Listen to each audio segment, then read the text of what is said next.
یہ دنیا ختم نہیں ہوگی جب تک کہ عرب پر میرے اہل بیت میں سے ایک شخص کی حکومت قائم نہ ہو.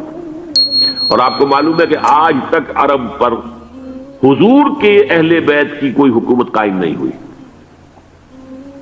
اور جب قائم ہوئی بھی تھی حضرت علی کو اگر شمار کیا جائے تو حضرت علی کی بھی حکومت منعقد نہیں ہوئی، پورے عالم اسلام پر ان کی حکومت نہیں تھی، اس لیے کہ شام اور مصر دونوں صوبے جو ہیں انہوں نے ان کی اطاعت قبول نہیں کی تھی. اب 15ویں صدی میں ہم ہیں. اب ایک بات میں کہہ رہا ہوں اور وہ میری ذاتی رائے ہے، گمان اندازہ اس میں مجھ سے اختلاف کرنے کا ہر ایک کو حق ہے. میرے نزدیک 15ویں صدی ہجری اب مجدد کامل الامام المہدی سلسلہ تجدید خلافت کی آخری کڑی کے ظہور کا وقت ہے. اس میں مجھے ایک تو قرآن مجید سے اشارہ ملا ہے، اشارہ ہے، میں اسے تفسیر نہیں کہتا. میرے نزدیک قرآن مجید میں چند آیتیں سورہ مدثر کی اور چند آیتیں سورہ انشقاق کی بڑی عجیب ہے. سورہ مدثر کی آیات میں حضور کی آمد کا نقشہ کھینچا گیا ہے. کلا والقمر واللیل اذ ادبر والصبح اذا اسفر انہا لإحدی الکبر نذیرا للبشر لمن شاء منکم ان یتقدم او یتأخر. نہیں، قسم ہے چاند کی.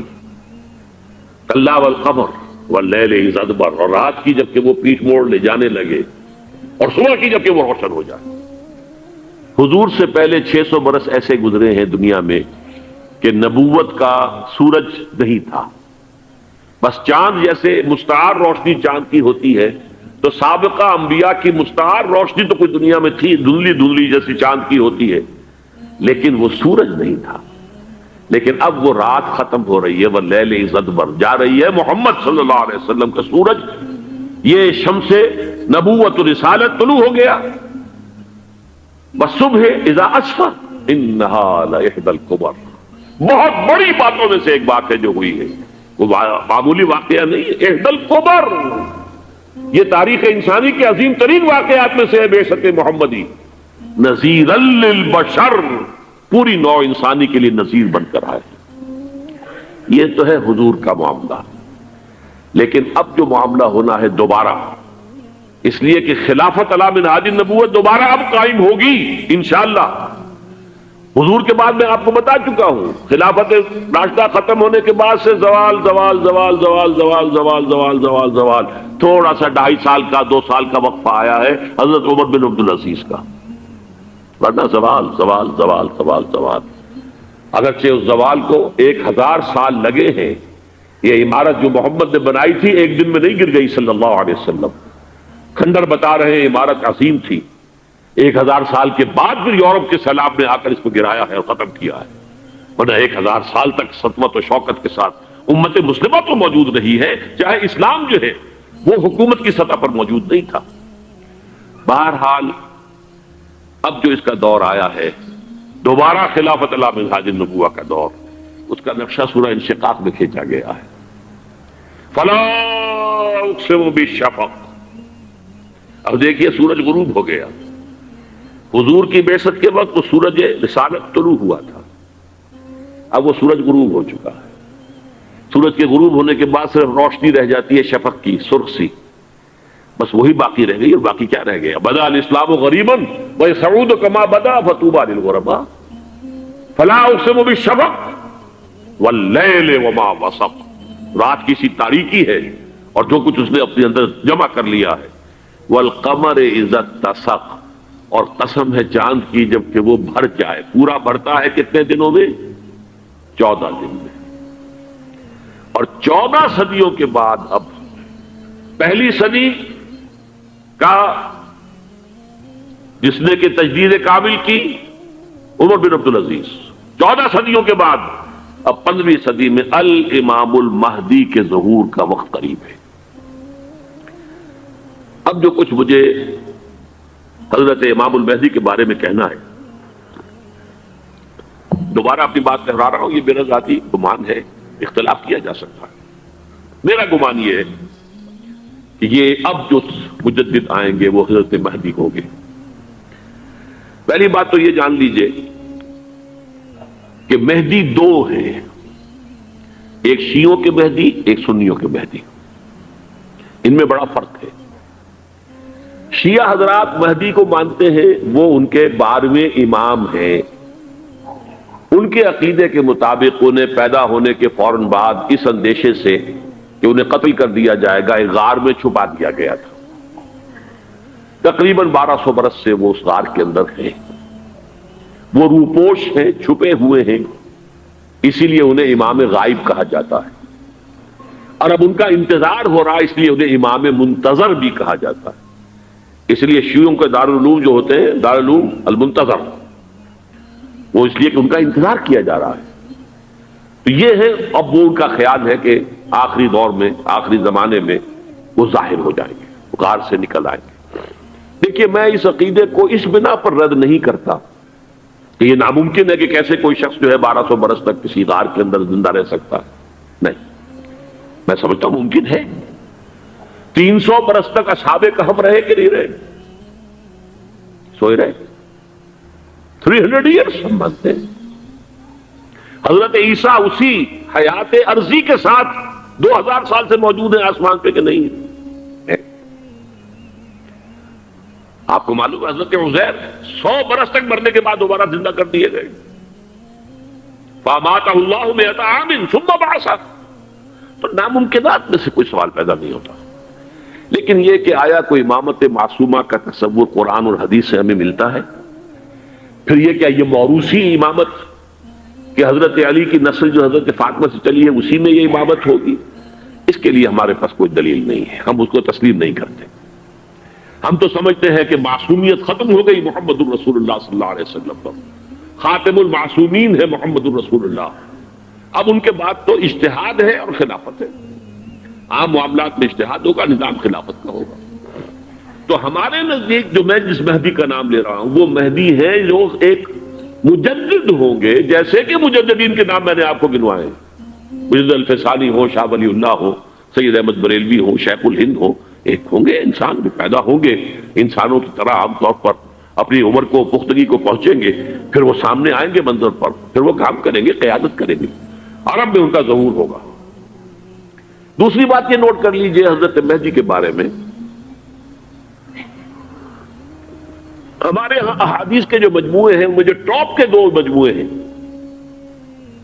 ان میں کہیں حضرت مہدی کا ذکر نہیں ہے، نہ صحیح بخاری میں نہ صحیح مسلم میں، لیکن ہم اسے نظر انداز نہیں کر سکتے کہ صحائح ستہ کی بقیہ 4 کتابوں کے اندر موجود ہیں،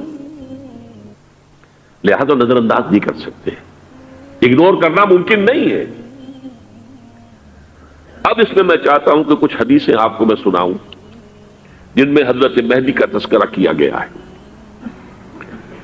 پہلی ہے وعن عبداللہ ابن مسعود قال قال رسول اللہ صلی اللہ علیہ وسلم، حضرت عبداللہ ابن مسعود سے روایت ہے، وہ فرماتے ہیں کہ حضور نے ارشاد فرمایا لا تذهب الدنيا حتى يملك العرب رجل من اہل بیتی، یہ دنیا ختم نہیں ہوگی جب تک کہ عرب پر میرے اہل بیت میں سے ایک شخص کی حکومت قائم نہ ہو۔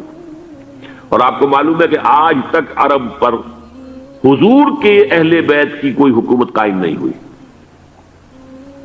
اور جب قائم ہوئی بھی تھی حضرت علی کو اگر شمار کیا جائے، اس لیے کہ حضور نے وہ جو مشہور واقعہ ہے کہ ایک چادر میں لے لیا تھا حضرت علی کو اور حضرت فاطمہ اور حضرت حسنین کو، اللہم ہؤلاء اہل بیتی، اے اللہ یہ بھی میرے اہل بیت ہیں، تو حضرت علی کی بھی حکومت منعقد نہیں ہوئی، پورے عالم اسلام پر ان کی حکومت نہیں تھی، اس لیے کہ شام اور مصر دونوں صوبے جو ہیں انہوں نے ان کی اطاعت قبول نہیں کی تھی۔ اس حوالے سے یہ معاملہ ابھی ہونا ہے۔ لا تذهب الدنيا حتى يملك العرب رجل من اہل بیتی یواطئ اسمہ اسمی، اس کا نام وہی ہوگا جو میرا نام ہے، یعنی محمد صلی اللہ علیہ وسلم، اور ان کا نام بھی، مہدی کا نام بھی محمد ہو، مہدی تو ان کا لقب ہے۔ یہ ترمذی میں بھی ہے، ابو داؤد میں بھی ہے، سنن ابی داؤد، جامع ترمذی، بلکہ ابو داؤد میں ایک اور روایت ہے، قال حضور نے فرمایا لو لم يبقى من الدنيا الا يوم، اگر دنیا کی زندگی میں سے کچھ بھی نہ بچے سوائے ایک دن کے، لطول اللہ تعالی ذالک اليوم، تو اللہ تعالیٰ اس دن کو لمبا کر دے گا، حتی یبعث فیہ رجلا منی، یہاں تک کہ میرے خاندان میں سے ایک شخص کو اٹھائے گا، من اہل بیتی، میرے اہل بیت میں سے، یواطئ اسمہ اسمی و اسم ابی ہے اسم ابی، جس کا نام میرے نام پر ہوگا، جس کے والد کا نام میرے والد کے نام پر ہوگا، محمد ابن عبداللہ ان کا نام ہوگا، اور وہ یملأ الارض قسطا وعدلا کما ملئت ظلما وجورا، وہ سرزمین عرب کو عدل اور انصاف سے اسی طرح بھر دیں گے جیسے کہ وہ ظلم اور زیادتی سے بھر چکی ہوگی۔ دوسری روایت ہے حضرت ابو سعید خدری رضی اللہ تعالی عنہ سے، حضور نے فرمایا المہدی منی اجل الجبہۃ اقن الانف یملأ الارض قسطا وعدلا کما ملئت ظلما وجورا یملک 7 سنین، رواہ داؤد، کہ مہدی مجھ میں سے ہوں گے بڑی روشن پیشانی والے اور بڑی کھڑی ناک والے، وہ زمین کو بھر دیں گے انصاف سے اور عدل سے جیسے کہ وہ ظلم سے بھری ہوئی ہوگی، اور وہ 7 برس تک حکومت کریں گے۔ عرب میں خالص خلافت علی منہاج النبوہ کا نظام حضرت مہدی کے ہاتھوں قائم ہوگا، اور 7 برس تک قائم رہے گا عرب کے اندر۔ اس کا اگلا مرحلہ میں بعد میں بیان کروں گا۔ تیسری روایت، اور اس کو میں اس لیے خاص طور پر سنا رہا ہوں کہ اس میں وہی الفاظ آئے ہیں جو میں نے ابتدا میں حدیث آپ کو سنائی تھی، اس کے الفاظ ہیں۔ عن ابی سعید قال ذکر رسول اللہ صلی اللہ علیہ وسلم بلاء یصیب هذه الامہ حتی لا یجد الرجل ملجا یلجا الیہ من الظلم۔ حضور نے ذکر فرمایا کہ ایک دور ایسا آئے گا انتہائی ابتلاء اور آزمائش اور مصائب کا کہ کسی شخص کو کوئی سر چھپانے کی جگہ نہیں ملے گی اس ظلم سے اپنے آپ کو بچانے کے لیے۔ فَيَبْعَثُ اللَّهُ رَجُلًا مِنْ عِتْرَتِي وَأَهْلِ بَيْتِي، تو پھر اللہ میرے خاندان میں سے، میرے اہل بیت میں سے اٹھائے گا ایک شخص کو، فَيَمْلَأُ بِهِ الْأَرْضَ قِسْطًا وَعَدْلًا، اور اس کے ذریعے سے اللہ تعالیٰ زمین کو عدل و قسط سے بھر دے گا۔ یرضى عنہ ساکن السماء، یہ وہی الفاظ آ گئے، اس سے پھر راضی ہو جائیں گے آسمانوں میں رہنے والے بھی، مساکن الارض، اور زمین میں رہنے والے بھی۔ لا تدع السماء من قطرها شيئا الا ثبت، آسمان اپنا ایک قطرہ بھی نہیں روکے گا مگر یہ کہ اس کو زمین کے اوپر نثار کر دے گا، بارش کی شکل میں گرا دے گا۔ ولا تدع الارض من نباتها شيئا الا اخرجت، اور زمین اپنی پیداوار میں سے کوئی شے نہیں چھپائے گی، نہیں روکے گی مگر کچھ ظاہر کر دے گی۔ چوتھی حدیث جو ہے وہ حضرت ام سلمہ سے رضی اللہ تعالی عنہ قال سمعت رسول اللہ صلی اللہ علیہ وسلم یقول المہدی من عتبتی من اولاد فاطمہ، رواہ ابو داؤد، یہ بھی سنن ابو داؤد کی روایت ہے۔ حضور نے فرمایا مہدی میرے خاندان سے، میرے اہل بیت سے ہوں گے، یعنی اولاد فاطمہ میں سے، اور تفسیر اس کی آتی ہے کہ حضرت حسن کی اولاد میں سے ہوں گے۔ پانچویں حدیث میں آپ کو سنا رہا ہوں، اور اس میں ایک عجیب مشابہت آپ کے سامنے آئے گی حضرت عمر بن عبدالعزیز کے ساتھ، یہ اول اور آخری کڑی کے درمیان مشابہت۔ عن علی رضی اللہ تعالی عنہ، یہ حدیث جو ہے مسند احمد ابن حنبل میں بھی ہے اور سنن ابن ماجہ میں بھی ہے۔ قال قال رسول اللہ صلی اللہ علیہ وسلم المہدی منا اہل البیت یصلحہ اللہ فی لیلۃ، مہدی ہم میں سے ہوں گے، ہمارے اہل بیت میں سے، اور اللہ ایک ہی رات میں ان کی اصلاح کر دے گا۔ یعنی وہ پہلے سے کوئی زیادہ روحانی یا دینی کوئی اس سے بڑی شخصیت نہیں ہوں گے، لیکن ایک ہی رات میں اللہ تعالیٰ ان کی سیرت و کردار کے اندر انقلاب عظیم برپا کر دے گا۔ جیسے کہ میں نے عرض کیا تھا آپ سے کہ عمر بن عبدالعزیز کی زندگی میں انقلاب عظیم آیا ہے، خلافت کا بوجھ پڑتے ہی کہاں وہ خوش باش اور خوش لباس اور خوش خوراک، وہ شہزادہ ٹھاٹ باٹ والا، جاگیر والا، گورنر کا بیٹا اور خود گورنر، اور کہاں یہ کہ اس کی وہ درویشی جو میرے نزدیک واللہ عالم، ڈرتے ڈرتے کہہ رہا ہوں، میرے نزدیک وہ حضرت ابو بکر، حضرت عمر اور حضرت علی کی درویشی کو بھی مات دے گئی۔ لیکن کنٹراسٹ بہت شدید ہے، وہاں جو بھی کچھ تھا وہ تدریجاً آیا تھا، ہوتے ہوتے ہوتے ایک انتہا، اور یہاں سڈن آیا۔ چھٹی حدیث، عن انس سمعت رسول اللہ صلی اللہ علیہ وسلم یقول نحن ولد عبد المطلب سعادت اہل الجنہ، ہم عبد المطلب کی جو اولاد ہیں اور نسل ہیں، ہم جنت کے سردار ہیں۔ اور پھر آپ نے نام گنوائے ہیں، انا وحمزۃ وعلی وجعفر والحسن والحسین والمہدی، میں خود اور حضرت حمزہ بنو عبد المطلب میں سے، عبد المطلب کے بیٹے، اور علی اور جعفر حضرت علی کے بھائی جعفر طیار، اور حسن اور حسین حضرت فاطمہ کے لخت جگر حضرت علی کے بیٹے، والمہدی، اور آخر میں جا کر پھر مہدی۔ اب میں آپ کو ایک حدیث سنانے چلا ہوں جس میں ایک عجیب نقشہ سامنے آتا ہے کہ یہ مہدی جب ظاہر ہوں گے تو کس طور سے ظاہر ہوں گے، ان کے ظہور کی کیفیت کیا ہوگی، کیف یظہر۔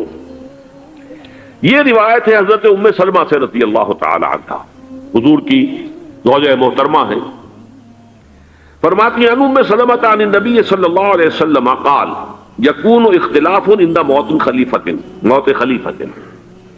حضور نے فرمایا ایک خلیفہ کی موت پر اختلاف واقع ہو جائے گا، خانہ جنگی ہو جائے گی۔ فَيَخْرُجُ رَجُلٌ مِّنْ أَهْلِ الْمَدِينَةِ حَارِبًا إِلَىٰ مَكَّةَ، پھر مدینے کے لوگوں میں سے ایک شخص نکلے گا، بھاگے گا اور جا کر پناہ لے گا اور چھپ جائے گا مکے میں۔ فَيَأْتِيهِ نَاسٌ مِّنْ أَهْلِ مَكَّةِ، پھر اس کے پاس آئیں گے اہل مکہ، مکہ کے لوگ، فَيُخْرِجُونَهُ، اور اسے نکالیں گے، جہاں وہ چھپے ہوئے ہوں گے وہاں سے نکالیں گے۔ وَهُوَ كَارِهٌ، اور وہ بالکل اس کو پسند نہیں کر رہے ہوں گے، نہ وہ خواہش مند ہوں گے کہ ان کے وہ ہاتھ پر بیعت کی جائے، نہ وہ یہ چاہیں گے کہ وہ میدان میں آئے اور ان کو جو ہے اپنا لیڈر مانا جائے۔ وَهُوَ كَارِهٌ فَيُبَايِعُونَهُ بَيْنَ الرُّكْنِ وَالْمَقَامِ، لیکن لوگ جو ہے پھر اصرار کے ساتھ ان کے ہاتھ پر بیعت کریں گے رکن اور مقام کے درمیان۔ رکن وہ کونا ہے خانہ کعبہ کا جس میں حجر اسود لگا ہوا ہے، اور مقام ابراہیم جو ہے، ان دونوں کے مابین جو یہ علاقہ ہے یہاں پر وہ بیعت ہوگی۔ وَيُبْعَثُ إِلَيْهِ بَعْثٌ مِّنَ الشَّامِ، ان کے خلاف ایک لشکر بھیجا جائے گا شام سے۔ نہیں کہا جا سکتا کہ باسی حکومت اس وقت کی جو ہے اس کی طرف سے کوئی مسئلہ اس طرح کا اٹھ کھڑا ہو، اس لیے کہ ابھی تو بہرحال باسی حکومت وہاں ہے۔ فَيُخْسَفُ بِهِمْ بِالْبَيْضَاءِ بَيْنَ مَكَّةَ وَالْمَدِينَةِ، لیکن اللہ تعالیٰ اس لشکر کو مکے اور مدینے کے درمیان وادی بیضاء میں دھسا دے گا، زمین کے اندر پورے کے پورے لشکر کو۔ فَإِذَا رَأَى النَّاسُ ذَلِكَ، جب لوگ یہ دیکھیں گے اتنی بڑی نشانی ظاہر ہو گئی، أَتَاهُ أَبْدَالُ الشَّامِ وَعَصَائِبٌ من العراق فَيُبَايِعُونَهُ، اب شام سے سارے کے سارے جو اولیاء اللہ ہیں وہ بھی آئیں گے، اور عراق سے جوق در جوق لوگ آئیں گے اور ان سے بیعت کریں گے۔ وَيَعْمَلُ فِي النَّاسِ بِسُنَّةِ نَبِيِّهِمْ، پھر وہ عمل کریں گے لوگوں کے مابین، حکومت کریں گے اپنے نبی کی سنت کے مطابق۔ وَيُلْقِي الْإِسْلَامُ بِجَرَانِهِ، اور اسلام اپنی گردن زمین پر ٹکا دے گا۔ وَالْأَرْض فِي الْأَرْض، زمین میں۔ فَيَلْبَسُ 7 سنین، پھر وہ 70 برس تک حکمران رہیں گے، 7 برس تک حکمران رہیں گے۔ ثم یتوفا، پھر ان کا انتقال ہوگا۔ ویصلی علیہ المسلمون، اور مسلمان ان پر نماز پڑھیں گے۔ یہ جو میں نے آپ کے سامنے نقشہ کھینچا ہے، اس سے اب میں ایک نتیجہ نکالتا ہوں، اسے بھی میرا گمان کہیے، اختلاف بھی کر سکتے ہیں آپ، اگر اس کو وزنی سمجھے تو قبول بھی کر سکتے ہیں۔ وہ یہ ہے کہ میرے نزدیک شاہ فہد کے انتقال پر لا محالہ یہ صورتحال پیدا ہو جائے۔ ولی عہد وہاں ہے عبداللہ بن عبدالعزیز، امریکہ کو وہ پسند نہیں کرتے اور امریکہ انہیں پسند نہیں کرتا، یہ بالکل تش تش بام ہے۔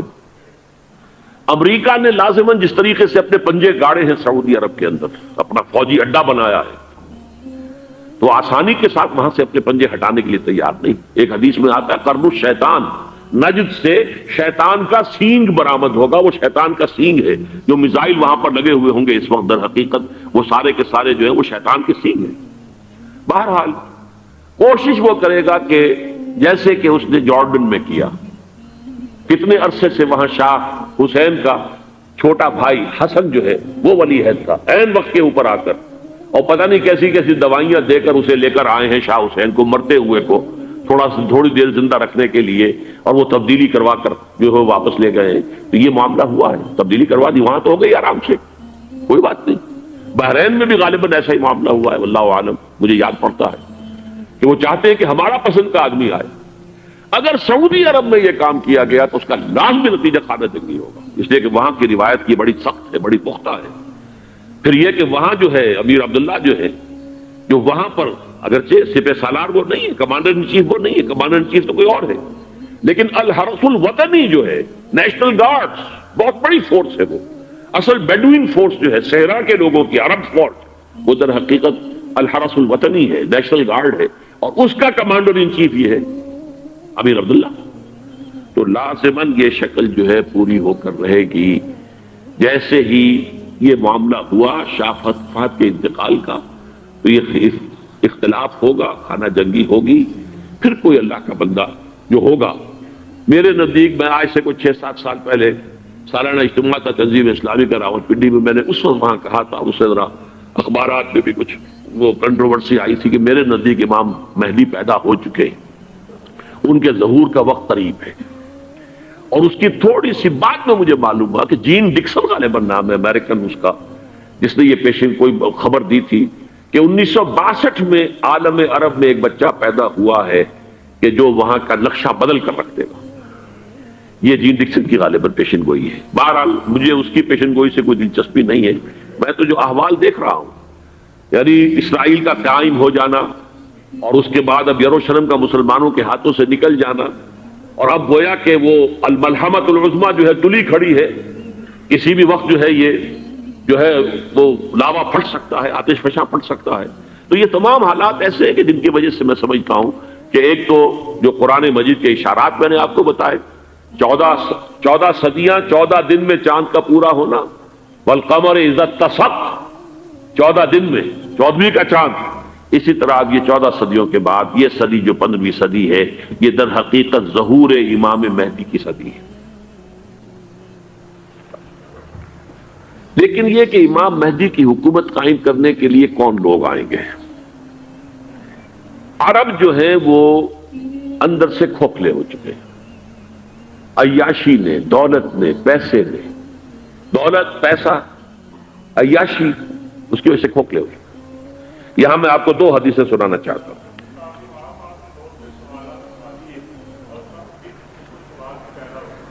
بہت سے ہو گئے، آپ اطمینان سے تشریف رکھیے.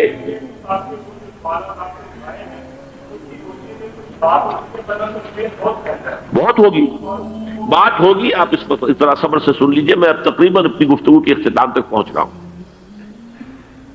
سنن ابن ماجہ کی روایت ہے حضرت ابو ہریرہ سے رضی اللہ تعالی عنہ، قال قال رسول اللہ صلی اللہ علیہ وسلم اذا وقعت الملاحم بعث اللہ بعثا من الموالی هم اکرم العرب فرسا واجودہ سلاحا یوید اللہ بہم الدین.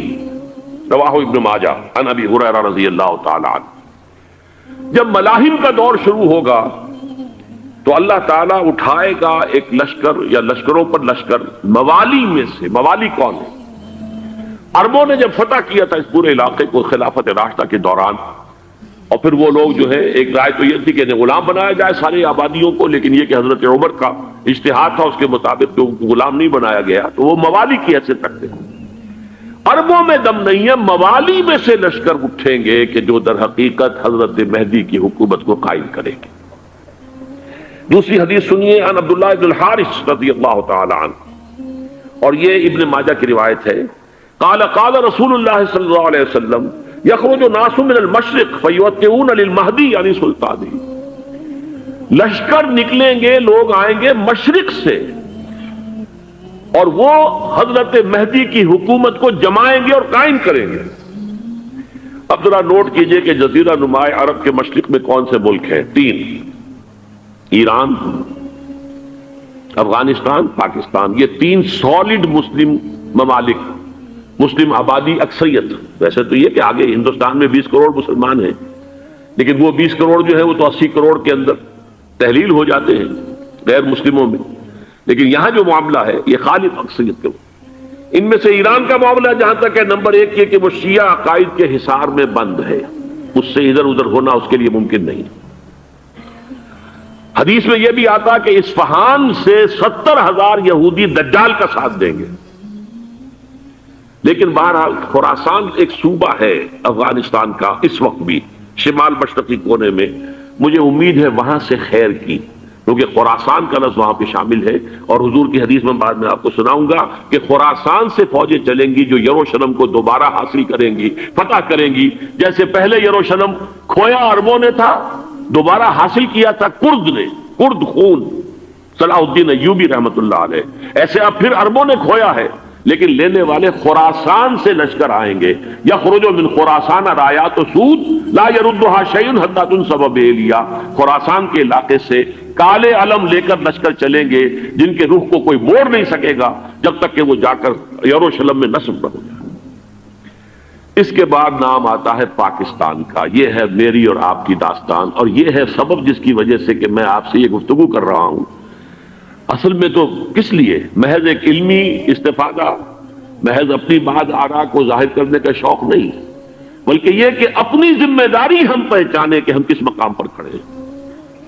دیکھیے، اس پاکستان کے بارے میں یا ہندوستان کے بارے میں علامہ اقبال نے کہا تھا اپنے ترانہ ملی میں، میر عرب کو آئی ٹھنڈی ہوا جہاں سے، میرا وطن وہی ہے، میرا وطن وہی ہے۔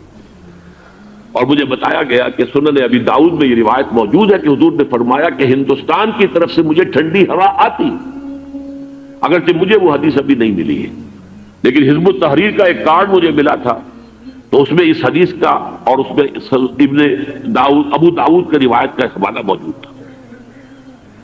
لیکن میں جو چیز آپ کو بتا چکا ہوں وہ یہ کہ الف ثانی کا پورا تجدیدی کارنامہ اس ہندوستان کی سرزمین میں ہوا۔ مجدد الف ثانی شیخ احمد سرندی، شاہ ولی اللہ دہلوی، سید احمد بریلوی، وہ تو ہمارے پاکستان میں آ کر جو ہے ان کا خون جذب ہوا ارض پاکستان میں۔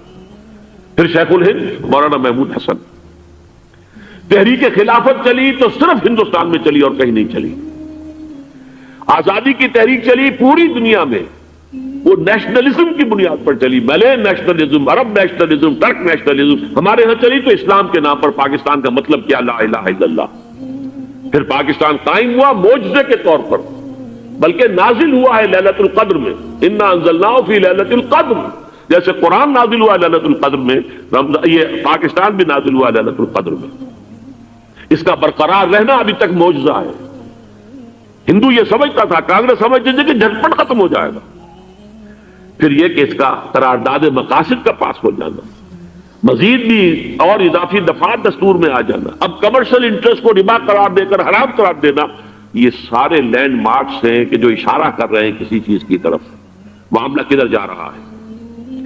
پھر یہ کہ یہ جو 14ویں صدی کے مجدد تھے شیخ الہند، اس کے بعد سے کچھ ایسی شخصیتیں عظیم پیدا ہوئی ہیں ہند میں، جن کو میں سمجھتا ہوں کہ 14ویں صدی کے مجدد اور 15ویں صدی کے مجدد کے درمیان، یہ 15ویں صدی کے مجدد کی راہ کو سیدھا کرنے والے، جیسے کہ حضرت یحییٰ نے کہا تھا میں تو آنے والے کا راستہ سیدھا کر رہا ہوں حضرت عیسیٰ کے لیے، ایسے ہی 15ویں صدی کے لیے امام مہدی کے لیے راستہ صاف کرنے والے سب سے پہلے علامہ اقبال، جنہوں نے اسلام کا تصور دین کی حیثیت سے دوبارہ زندہ کیا ہے، ورنہ اسلام ایک مذہب کی شکل اختیار کر چکا تھا۔ پھر مولانا مودودی، مولانا ابوالکلام آزاد حکومت الہیہ کے نعرے کے ساتھ میدان میں آئے۔ یہ اقبال نے جو تصور پیش کیا تھا اس پر عملی جدوجہد کے لیے حزب اللہ قائم ہوئی۔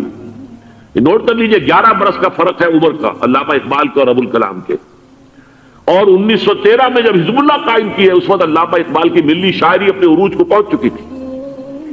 پھر یہ کہ علامہ اقبال کے بعد تعبیل جو ہے اس کام کی وہ ابوالکلام نے کی، لیکن روایتی علماء کی شدید مخالفت کی وجہ سے وہ بدل ہو کر چھوڑ گئے، کانگریس میں شامل ہو گئے، بساط جو ہے حزب اللہ کی انہوں نے لپیٹ دی۔ پھر مولانا مودودی آئے، انہوں نے وہ ڈور جو ہے اس کا سرا تھاما، جماعت اسلامی قائم کی حکومت الہیہ ہی کے قیام کے لیے، اگرچہ میرے نزدیک یہ کہ وہ انتخابی اور ایک قومی سیاست کی ایک جماعت بن کر پاکستان میں جو ہے دلدل میں پھنس گئی ہے۔ اب ہم اس کی کوشش کر رہے ہیں، تنظیم اسلامی اور یہ تحریک خلافت جس کے تحت یہ جلسہ ہو رہا ہے، یہ ساری چیزیں وہ ہیں کہ آپ کو سوائے پاکستان کے اور کہیں نہیں ملیں گی پوری دنیا میں۔ معلوم ہوتا ہے کہ پاکستان کو بہت بڑا رول پلے کرنا ہے اس میں، اور اس کے ساتھ اب جمع کر لیجئے افغانستان کی عمارت افغانستان، اسلامی عمارت افغانستان قائم ہو چکی ہے. یہ پچھلے 20 سالوں میں جو کچھ وہاں ہوتا رہا ہے اس سے پہلے تصور نہیں ہو سکتا تھا. کابل جو ہے وہ تو جیسے پیرس کا تمدن تھا ویسے کابل کا تھا. وہی لباس، وہی سکرٹس. یہاں جب آئے تھے شاہ ظاہر شاہ سرکاری دورے پر تو ان کی جو ملکہ صاحبہ تھی ان کے ساتھ وہ سکرٹ میں ملبوس تھی. کابل جو ہے وہ بالکل ایک پیرس کی طرح کا شہر تھا. آج کابل جو ہے جا کر دیکھیے. علامہ اقبال کے فرزند بھی دیکھ کر آئے ہیں تو اگرچہ وہ خود میں سمجھتا ہوں کہ خاصے انہیں آپ لبرل کہیں، آزاد خیال کہیں، لیکن اس درجے متاثر ہو کر آئے تھے کہ انہوں نے یہ کہا افغانستان میں جو میں نے حالات دیکھے ہیں کہ اگر 2-4 اور مسلمان ملکوں کے اندر یہ نظام قائم ہو جائے تو پوری دنیا مسلمان ہو جائے گی. یہ سب کچھ کیسے ہو رہا ہے؟ یہ آنے والے دور کی جھلکیاں ہیں. Coming events are casting their shadows before. یہ سب بتا رہے ہیں کہ پاکستان افغانستان کو مل کر اس میں کوئی عظیم رول پلے کرنا ہے. اور اس کے ضمن میں اب میں علامہ اقبال کے بارے میں آخری بات کہہ رہا ہوں. علامہ اقبال کے بارے میں عام یہ خیال ہے، انہوں نے اپنے خطبات میں مہدی کا اور نزول مسیح کا، حالانکہ میں کل پڑھ رہا تھا مولانا سید احمد اکبر آبادی رحمۃ اللہ علیہ کا ایک مقالہ ان کا کہ علامہ اقبال نے ابن خلدون کے بارے میں یہ کہا ہے کہ مہدی کا اور نزول عیسیٰ کا دونوں کا انہوں نے انکار کیا ہے. حالانکہ ابن خلدون نے نزول عیسیٰ کا انکار نہیں کیا، صرف مہدی کا انکار کیا. بہرحال علامہ اقبال نے خطبات میں انکار کیا ہے. لیکن یہ کہ اپنی شاعری کے اندر میں چیلنج کرتا ہوں کسی بڑے سے بڑے اقبال شناس کو. ان کا یہ شعر ذرا سنیے. خضر وقت از خلوت دشت حجاز آید بروں، کارواں زی وادی دور و دراز آید بروں. خضر وقت، امام وقت، رہنمائے وقت، قائد وقت، خلوت دشت حجاز، حجاز کی صحرا کی کسی خلوت گزینی سے نکل کر باہر آئیں گے. میں حیران ہوتا ہوں علامہ کے اس فکر پر اور اس مصرے پر. یہاں انہوں نے شیعہ اور سنی دونوں کے کانسیپٹ جمع کر دیے. شیعہ کا کانسیپٹ یہی چھپے ہوئے کسی غار میں وہاں سے برآمد ہوں گے، اور ہمارا کانسیپٹ میں ام سلمہ رضی اللہ تعالیٰ عنہ کی حدیث سنا چکا، چھپے ہوئے ہوں گے وہ وہاں پر، مدینے سے نکل کر آ کر مکے میں چھپ جائیں گے. اس خانہ جنگی کی حالت میں لوگ ان کی طرف دیکھ رہے ہوں گے، سوچتے ہوں گے انہیں میدان میں آنا چاہیے، کوئی پارٹ پلے کرنا چاہیے، امت کی رہنمائی کرنی چاہیے. لیکن وہ چھپیں گے، وہ کارے ہوں گے، وہ اس ذمہ داری کو قبول نہیں کرنا چاہیں گے، جا کے چھپ جائیں گے مکے میں. وہاں سے مکے والے انہیں نکالیں گے اور وہ کارے ہوں گے، انہیں بالکل یہ پسند نہیں ہوگا کہ یہ ذمہ داری اٹھائیں. تو خضر وقت از خلوت دشت حجاز آیت بروں، کارواں زی وادی دور و دراز آیت بروں. کارواں جو چلے گا ان کی مدد کے لیے اس وادی دور و دراز، اس عظیم وادی دور و دراز، یہ وادی سندھ ہے. وادی سندھ جو ہے ہم سمجھتے ہیں کہ صرف یہ پاکستان اور پنجاب جو ہے یہ اس میں شامل ہے. سندھ اور پنجاب نہیں، افغانستان کا پورا مشرقی علاقہ اس میں شامل ہے. جیسے دریائے جہلم سندھ میں جا رہا ہے، جیسے دریائے گلگت سندھ میں آ کر ملتا ہے، جیسے دریائے چناب اور راوی اور جہلم اور یہ سب جا رہے ہیں اور آ رہے ہیں، اسی طرح دریائے کابل کہاں سے آ رہا ہے، دریائے گومل کہاں سے آ رہا ہے، ٹوچی کہاں سے آ رہا ہے. یہ سارا جو ہے ڈرین جو ہو رہا ہے ایسٹرن جو ہے پارٹ آف افغانستان، یہ سب وادی ہے. اس وادی کے یہ 2 حصے ہیں. ایک حصہ جو ہے یہ ادھر پاکستان میں ہے اور اسی وادی کا دوسرا حصہ جو ہے وہ افغانستان میں ہے. کارواں زی وادی دور و دراز آیت بروں، کارواں چلے گا یہاں سے. یخرج ناس من المشرق یؤتون للمہدی، یعنی سلطان نہیں، مشرق سے فوجیں چلیں گی کہ جو مہدی کی حکومت قائم کریں گی. اور یخرج من خراسان رایات و سود، اور خراسان سے سیاہ پرچم چلیں گے کہ جن کا رخ کوئی موڑ نہیں سکے گا، حتیٰ تنصب بیلیا، یہاں تک کہ وہ جا کر یروشلم کے اندر نصب ہو جائیں گے. حضرات، میں ایک میری گفتگو کا حصہ باقی تھا لیکن میں اسے چھوڑ رہا ہوں، اس لیے کہ گلوبلائزیشن جو اس کی ہوگی، جو خلافت علی منہاج النبوہ کی تجرید کامل حضرت مہدی کے ہاتھوں عرب میں ہوگی، اس سے پہلے اس کے لیے محنت، کوشش، جد و جہد پاکستان اور افغانستان میں ہو چکی ہوگی جو اسے سپورٹ کرے گی اور وہاں جا کر حکومت قائم کرے گی. اس کے بعد گلوبلائزیشن کا جو مرحلہ اس کا ہے وہ حضرت مہدی کے ہاتھوں نہیں ہے، وہ حضرت عیسیٰ ابن مریم ان کے نزول کے بعد ہے.